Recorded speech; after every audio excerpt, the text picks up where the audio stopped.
महाराष्ट्र के मुख्यमंत्री एकनाथ शिंदे ने पिछले साल जून में तत्कालीन शिवसेना प्रमुख उद्धव ठाकरे के नेतृत्व के खिलाफ आवाज बुलंद करते हुए विद्रोह कर दिया था और बीजेपी से हाथ मिलाकर शिवसेना के ज्यादातर विधायकों के समर्थन से राज्य में सरकार बना ली थी।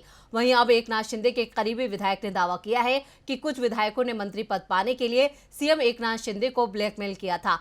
आखिर क्या है पूरी खबर, देखते हैं ये रिपोर्ट।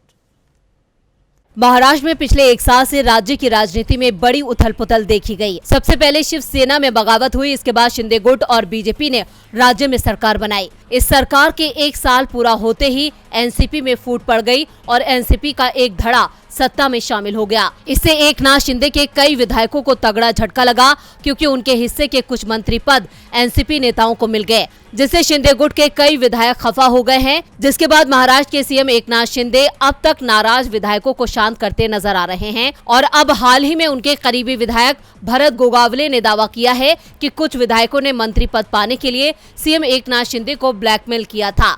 आपको बता दें कि हाल ही में महाराष्ट्र सरकार में उनके मंत्रियों, नेताओं और अधिकारियों को डिनर पर बुलाया गया था, जहां भरत गोगावले ने कहा कि मैं मंत्री पद पाने वालों में सबसे ऊपर था, लेकिन जब मुख्यमंत्री एकनाथ शिंदे मुसीबत में पड़ गए तो मैं पीछे हट गया। पहली 9 लिस्ट में मुझे मंत्री पद मिलने वाला था, लेकिन हमारे एक साथी विधायक ने मुझसे कहा अगर मुझे मंत्री पद नहीं दिया गया तो मेरी पत्नी आत्महत्या कर लेगी। जबकि एक विधायक ने कहा कि नारायण राणे मुझे जीने नहीं देंगे, मेरी राजनीति खत्म कर देंगे।